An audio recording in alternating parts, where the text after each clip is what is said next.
Warangal Fort history. The construction of Warangal Fort was started by the Kakatiya King Ganapatideva during the 13th century. The history of Warangal Fort is symbolic of the history of the Kakatiya rule to a great extent. It was built as King Ganapatideva had shifted the capital of the Kakatiya Kingdom to Warangal from Hanmakonda. This fort stands 12 kilometers away from Hanmakonda. Later, his daughter Rani Rudramma, who also headed who had also taken over the Kakatiya reign after her father, looked after the completion of this fort. Later, King Prataparudra II, who was also known as Rudradeva II, the last ruler of Kakatiya Kingdom, also made considerable addition to the Warangal fort. This fort withstood many attacks, which led to destruction of its various parts. In 1309, Malik Kafur, who was the general of Alauddin Khilji, had launched an attack on the fort during the rule of Prataparudra II. An army consisting of around 1 lakh men attacked the fort in a battle that lasted for many months. The fort was then defended by the king Prataparudra II and his army. Later, many a times, Warangal fort was attacked by the sultans of Delhi as well.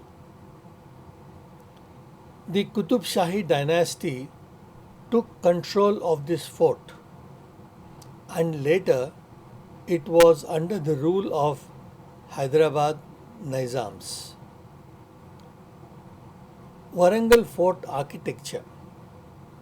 No discussion about Warangal Fort is complete without mention of its structural beauty. Warangal Fort presents a glorious architecture. The fort consists of around 45 towers or pillars that are built over an area of 19 kilometers. The most attractive part of this fort is the Gateway of Glory. This is one of the most commonly covered in the Warangal Fort images. The main gateway consists of four impressively carved massive pillars that have been built out of single rock. Standing strong, these pillars are around 30 feet high and present intricate carvings that are worth noticing. These majestic gateways, also known as Kirti Toranas, represent South Indian architectural style. Remains of the Warangal Fort. Warangal Fort consists of many ruins, especially its central part, which has been recognized as an archaeological zone. Most of the Warangal Fort photos present a glimpse of this section.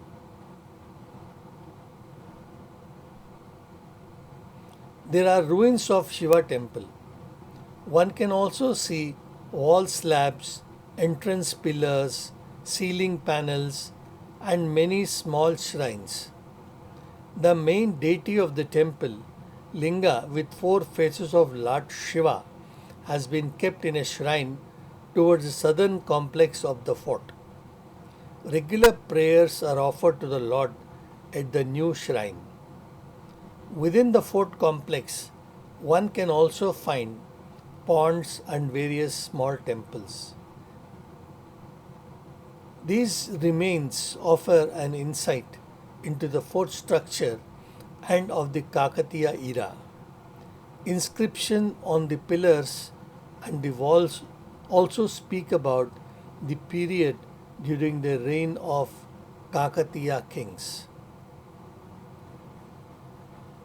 Overall, the archaeological site is maintained very well by the Archaeological Survey of India, and probably this work is still in progress.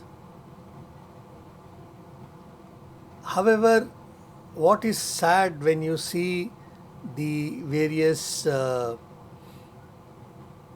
images is no effort has been spared by the attackers to disfigure as many of the gods and goddesses as possible.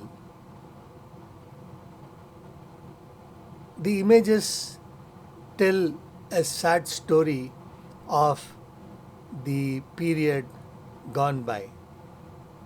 Hope you enjoy watching the video as much as I had in presenting it to you.